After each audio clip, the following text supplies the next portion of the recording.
Romo Berry Parera, MSc. Saya sejak beberapa waktu lalu, belum lama, dipercaya menjadi salah satu pembina Yayasan Bunda Hati Kudus, dan juga sekarang saya menjadi Romo Rekan di Paroki Kemakmuran Gereja Bunda Hati Kudus. Selain iman kita yang terus kita apa Romo, iman tuh? Iman itu harus tetap dijaga, Iya, harus tapi tetap juga dijaga, harus benar. diperbarui terus. Betul. Iman juga perlu update. Iya, betul. Jadi saya mengajak untuk Sobat YBHK, terutama para siswa yang ingin atau punya benih-benih panggilan untuk menjadi imam, menjadi suster, menjadi bruder. Jangan sia-siakan kesempatan ya kalau itu sudah ada dalam dirimu.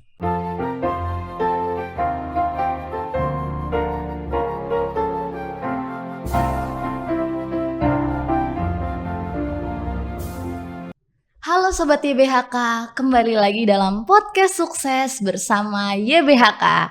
Bersama saya Evelyn Lingga, dan hari ini kita tidak sendirian karena kita bersama dengan seorang narasumber kita, seorang Romo yang bernama Romo Berry Parera, MSc. Halo Romo. Halo Evelyn. Selamat pagi Romo. Selamat jumpa ya. Salam jumpa Romo. Salam jumpa. Oke, pada hari ini nih Sobat YBHK bersama Romo Berry ini adalah salah satu pembina di Yayasan Bunda Hati Kudus. Betul begitu Romo? Iya betul. Romo boleh memperkenalkan diri lagi Romo bersama Sobat YBHK. Oke. Salam Sobat YBHK. Perkenalkan saya Romo Berry Parera, MSc. Saya sejak beberapa waktu lalu, belum lama, menjadi atau dipercaya menjadi salah satu pembina Yayasan Bunda Hati Kudus, dan juga sekarang saya menjadi Romo Rekan di Paroki Kemakmuran Gereja Bunda Hati Kudus. Itu aja perkenalannya. Oke Romo, apa yang membuat Romo itu sampai berkecimpung nih di dunia pendidikan juga selain dari kehidupan rohani Romo? Sebenarnya dulu sebelum saya masuk menjadi Romo, saya itu kuliah di pendidikan juga. Jadi sudah selesai kuliah, ya sedikit bantu ngajar. Dan dari situ memang menjadi satu komitmen saya untuk tetap berkarya di pembinaan, di pendidikan, tapi tidak pada sekolah, tapi lebih pada pendidikan pembinaan imam. Maka saya menjadi seorang imam, dan setelah ditabiskan langsung dipercaya menjadi seorang pembina di kongregasi saya. Mulai dari novisiat, postulat, ya. Lalu juga menjadi membantu provinsial kami dalam bidang pembinaan untuk Provinsi Indonesia. Oke. Berarti memang Romo dari awal panggilannya ya Romo? Iya. Itu sudah memang mempunyai hati di dunia pendidikan, begitu Sobat YBHK, mantap sekali. Nah berarti Romo, kalau misalnya ketemu Romo nih, kalau orang awam nih, kalau kita nih ketemu Romo saya, itu pasti pertanyaan favoritnya adalah kok bisa Romo terpanggil menjadi Romo gitu. Romo, boleh cerita Romo? Perlu dijawab. Perlu dong Romo.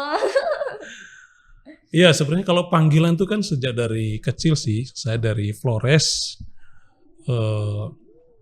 Waktu SD saya sering jadi misdinar untuk membantu imam yang pimpin misa, dan kebetulan waktu itu banyak romo-romo dari Belanda. Ada Romo SWD, terutama misionaris Belanda, tapi juga beberapa Romo Projo, Keuskupan Agung Ende yang berkarya di tempat saya, yang banyak saya belajar dari mereka. Setelah sering membantu dalam misdinar, lalu pelan-pelan juga saya memberanikan diri mulai ikut retret. Retret waktu itu di Flores juga masih terbatas kesempatan untuk retret, jadi lewat sekolah saya ikut retret. Pelan-pelan ketika selesai dari Flores, saya ke Jawa mulai kuliah. Saya malah lebih lebih tertarik lagi, panggilan untuk menjadi imam itu lebih tertarik lagi. Nah, tapi saya berkomitmen untuk selesaikan kuliah. Sampai selesai kuliah baru saya belajar untuk mengenal lebih jauh tentang hidup membiara seperti apa, menjadi seorang romo itu seperti apa, lalu saya memutuskan untuk masuk menjadi imam biarawan. Nah, berarti lulus kuliah dulu Romo? saya lulus kuliah dulu. Wow, berarti di usia berapa Romo? Saya masuk sekitar usia 26 ke 27. 26 ke 27. Berarti dari awalnya adalah dari kecil seorang Miss Dinar. Iya. Teman-teman sobat YBHK nih yang Miss Dinar yang lagi nonton, coba tahu habis nonton podcast ini terpanggil. Miss Dinar yang cowok ya, kalau yang cewek nggak bisa. Oh iya, yang cowok benar. Oke, berarti Romo dari seorang Miss Dinar, terus habis itu memiliki ketertarikan untuk melayani di gereja. Iya. Terus menerus ya Romo ya. Tapi menyelesaikan studi dulu. Nah, mau ngomong-ngomong tentang studi Romo background studinya apa Romo? Iya, kalau semua imam sih background studinya filsafat teologi. Hanya saya sebagai seorang formator, seorang pembina, kongregasi pernah mempercayakan saya untuk menambah.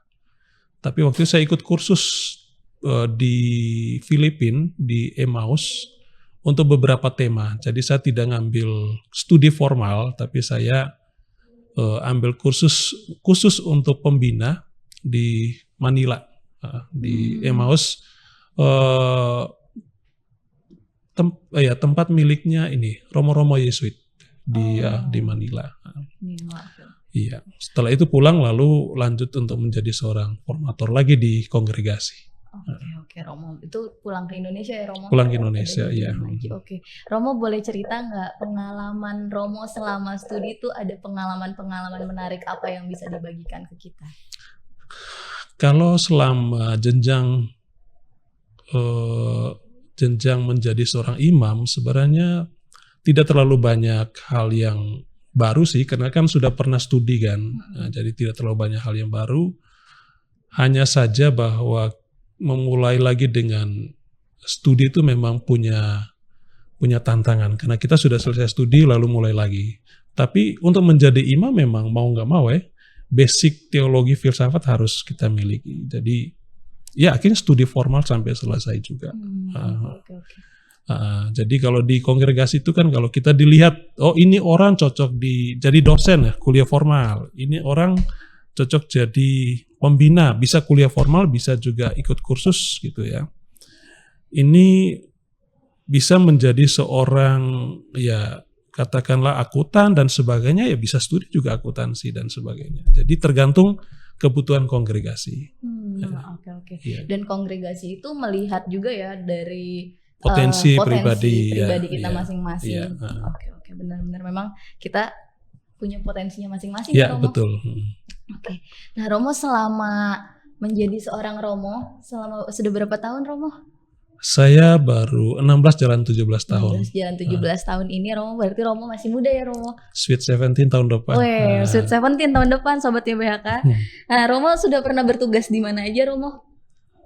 Aduh, lingkup kerja saya tuh sedikit ya, karena setelah tabisan saya jadi Romo rekan di paroki Pemalang, tapi cuma 1 tahun 2 bulan. Langsung sudah ditarik masuk untuk menjadi pembina di novisiat MSc di Karanganyar Kebumen selama 5 tahun. Lalu setelah dari novisiat saya mengambil kursus. Setelah itu menjadi formator, menjadi magister di postulan MSc di Manado. Setelah itu ya dalam tugas itu juga saya rangkap menjadi asisten provinsial bidang pembinaan selama 2 periode, jadi 6 tahun. Setelah itu baru saya ke paroki Bunda Ati Kudus Kemakmuran. Jadi ya cuma sedikitlah pengalaman untuk menjadi banyaknya di ini ya Romo, berarti sebagai seorang pembina ya Romo. Di pembinaan 15 tahun. Iya, berarti hampir panggilannya Romo ini di situ. Oke. Tugas-tugasnya Romo. Romo ada nggak tantangan Romo nih dalam melayani? Oh ya, saya selalu melihat tantangan itu dari diri sendiri. Saya tidak mau, oke lah dari luar juga ada, tapi lebih fokus ke diri sendiri. Tantangan itu adalah pertama-tama menjaga komitmen sih. Jadi Sebagai seorang Romo ya pertama setiap hari harus misa. Setiap pagi harus misa, dan itu saya berusaha semaksimal mungkin. Kalau tanpa ada penyebab yang sangat berat, saya pasti misa setiap hari. Gak akan mungkin absen. Iya, pasti. Hidup doa ya pasti. Saya lebih suka doa hening, tenang. Ya, ada meditasinya, ada hening. Ya, lebih banyak seperti itu. Lalu juga kebiasaan saya sebelum saya masuk biara, sampai juga di biara itu adalah setiap bulan saya mesti cari 1 atau 2 hari untuk keluar dari aktivitas saya dan saya ingin healing. Saya lebih senang healing itu di alam. Jadi outdoor. Entah ke pantai atau ke gunung ya, di outdoor. Ya. Dan saya ingin tidak ada yang mau ganggu saya. Jadi healing, benar-benar healing. Iya, benar-benar me time ya Romo. Me time. Berarti Romo hobinya apa nih Romo? Hobi apa ya, banyak ya. Dari dulu sejak dari SD memang saya suka main volley. Jadi dari suka ikut pertandingan, sampai pernah sekolah saya juga agak kelabakan karena saya lebih fokus ke olahraga. Ikut klub juga. Tapi akhir-akhir ini saya lebih banyak ke jogging atau jalan pagi seperti biasa saja. Lalu itu sih hobi secara umum sih itu saja. Tapi kalau yang lain sih banyak hobi. Kadang mengisi waktu dengan membaca, lalu mengisi waktu dengan healing seperti tadi. Berarti Romo nih sehat jasmani dan rohani ya Romo? Semoga seperti itu ya. Iya, amin Romo. Sobat YBHK itu memang benar. Selain iman kita yang terus kita apa Romo, iman tuh? Iman itu harus tetap dijaga, harus tapi tetap juga harus diperbarui terus. Betul. Iman juga perlu update. Iya, betul. Saya juga dari dulu salah satu kegiatan rohani yang paling saya suka itu retret. Ya, Romo. Banyak hal yang terbina lewat kegiatan retret. Itu yang saya suka. Oke. Retret, iman kita dibina terus, biar iman kita terus tumbuh berkembang dan begitu juga tentang kesehatan kita juga ya Romo, nggak boleh harus lupa. Seimbang, harus seimbang, betul Romo. Oke Romo, ada nggak pesan-pesan untuk sobat YBHK nih yang panggilannya itu aku nanti akan jadi apa ya, mungkin nggak menjadi seorang Romo atau mungkin tertarik jadi seorang Romo juga setelah nonton podcast ini, itu seperti apa Romo? Iya, sobat YBHK, terutama yang muda ya, gereja itu selalu menantikan ya para orang muda untuk mengambil bagian dalam karya perutusan gereja, terutama menjadi Romo, menjadi suster, menjadi bruder ya. Banyak tempat di Indonesia ini, bahkan di dunia itu menantikan sentuhan pelayanan dari para Romo, para suster, para bruder, ya. Jadi saya mengajak untuk sobat YBHK, terutama para siswa yang ingin atau punya ya benih-benih panggilan untuk menjadi imam, menjadi suster, menjadi bruder, jangan sia-siakan kesempatan, ya. Kalau itu sudah ada dalam dirimu, ya. Datang ke Romo-Romo paroki, datang ke suster atau bruder, bertanya-tanya, atau bisa sekali juga live in di tempat-tempat itu, ya, bertanya-tanya tentang bagaimana menjadi imam, menjadi suster, menjadi bruder, ya. Siapa tahu kelak nanti ada alumni dari ya sekolah-sekolah di bawah YBHK bisa menjadi seorang imam, menjadi seorang bruder, menjadi seorang suster, ya. Saya berharap lewat podcast ini saya menyapa para kaum muda di mana saja berada supaya bisa memerandikan diri menjadi pelayan Tuhan dalam panggilan imam, bruder, dan suster. Ya, saya menunggu kalau ada yang mau, saya siap dampingi. Ya. Amin Romo, ya. Amin ya sobat YBHK semua. Oke deh Romo, kalau begitu terima kasih Romo sudah hadir di podcast ini. Ya, Evelyn terima kasih juga ya sudah mengundang saya, kita bisa kenalan, kita bisa cerita tentang panggilan. Iya, terima kasih Romo. Semoga banyak orang bisa tidak hanya terhibur ya, tapi juga bisa mendapatkan sesuatu yang bermanfaat untuk panggilan mereka. Oke deh. Terima kasih Romo sudah hadir. Sama-sama Terima kasih Evelyn. Sobat YBHK yang sudah nonton sampai selesai. Sampai jumpa di podcast YBHK selanjutnya. Dah. Dah, ya.